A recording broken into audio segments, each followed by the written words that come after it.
All right, so today we're on Braydon's, what is it, 23? 22. 22 acres here in Wapello County. And this farm's pretty unique, isn't it? I think we've both said it time and time again. This is the baddest 20-acre hunting farm in Iowa.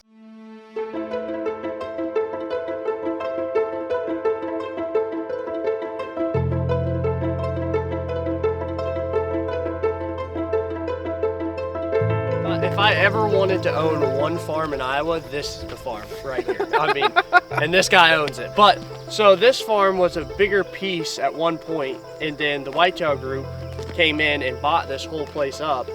And then they sectioned off some of the front side, and they're like, oh, okay, we're gonna have one keeper piece, like for somebody out of state to own one farm. So when they draw a tag, they're going to shoot a big deer.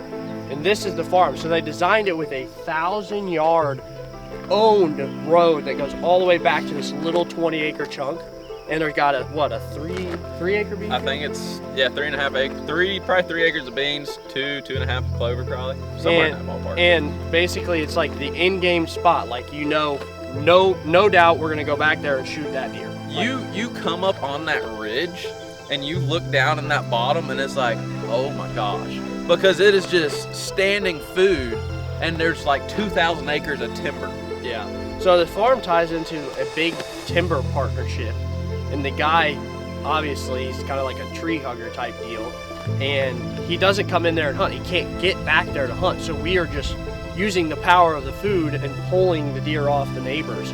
And so basically today we're going in there to plant the beans. Yep.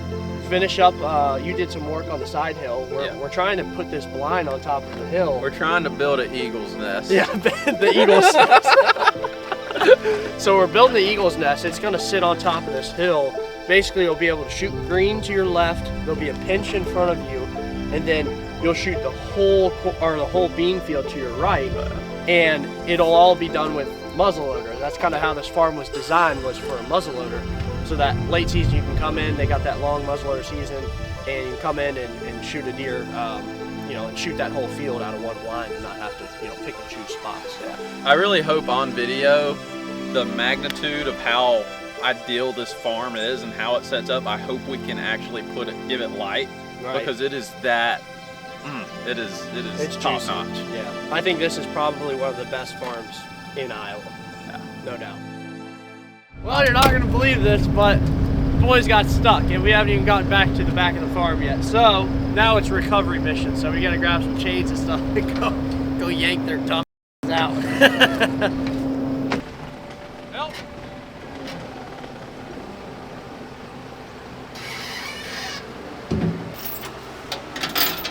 Do you have any longer chains there, bud? Help is on the way. I would say just throw both the chains and hook the binders actually to it. Let's get this truck out the ditch. Here we go, Braydon. Let's go, baby. The beans, brother. For the beans. Attempt number 1.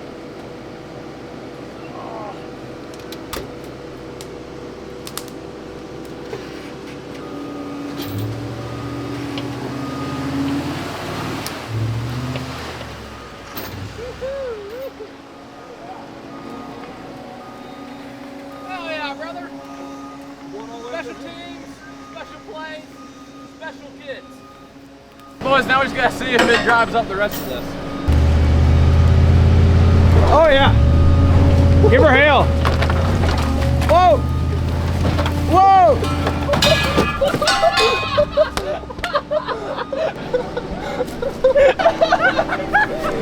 There went all of our supplies. Everything. I come through inside the clutch when it's game time. Yeah, I'm all about it, all about mine. No shout without grind, putting overtime. Right down to the wire, it's a fine line. You gotta believe, can't have a double mind. Hard work beats talent, that's on every time. Your time is coming, gotta be patient. Motivation is nothing without dedication. This is my time, this is my time. Ahead of the class, time for the line. This is my time, this is my time. My time, my time.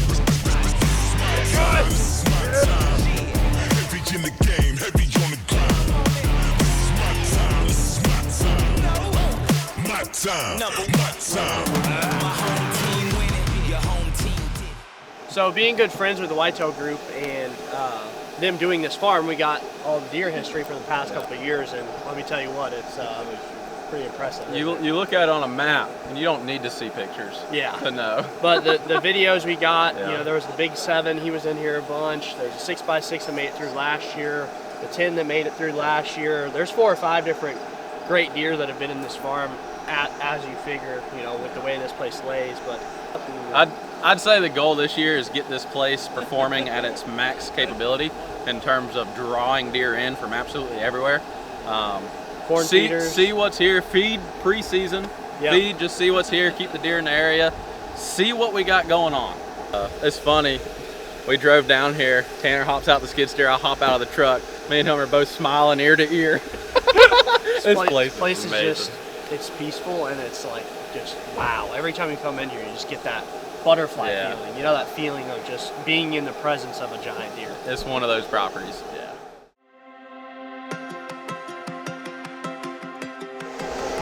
Made the executive decision to dig a giant hole on Braydon's farm.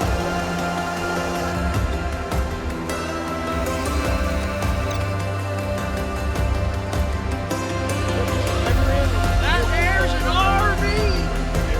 What do you think here, Crummy?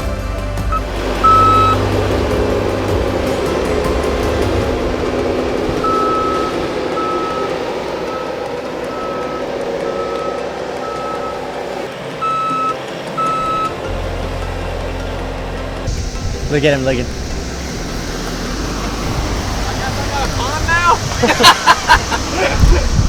So we're planned right now, and Bobby and Dad just pulled up, and they originally built, designed this place, and so they're kind of coming to just check on us and just take a quick cruise around. And anyway, so we're gonna talk to them here in a second. Oh yeah, this is Bobby. Howdy. Robert. Bobby, this is Tristan. Hey man. How's it going? How's it going? Nice to meet you. Bobby. Yep. What'd you think? Oh. Call me cheeseburger ready.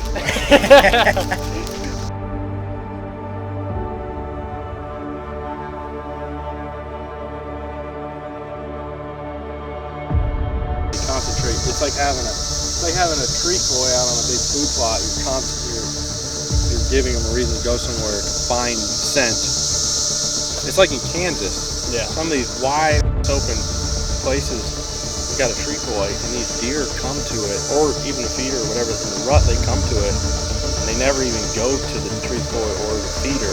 They just come cut right by Behind it, downwind yeah. because they're trying to pick up scent. So Same thing. when you got a water hole in and around the doe bedding area, they're already going to check. So we're blessed with the Whitetail Group, Toby Stay, Bobby. Yeah, I mean, it is pretty crazy now that I listen to you say that, the evolution of things. Oh. It's like, you know, I started out here outfitting and buying farms and leasing ground, and then met Bobby, and then we started doing it together, and then I started a real estate company, and then had kids, and you see, you know, the kids raised in the hunting world, and everything evolves, and now you all, the next generation, are stepping in and kind of doing what you've seen us do and learned, and putting your own spin on things. And like, you know, it's great, you know, you can't see all these guys on camera, but like all these guys are young guys, right?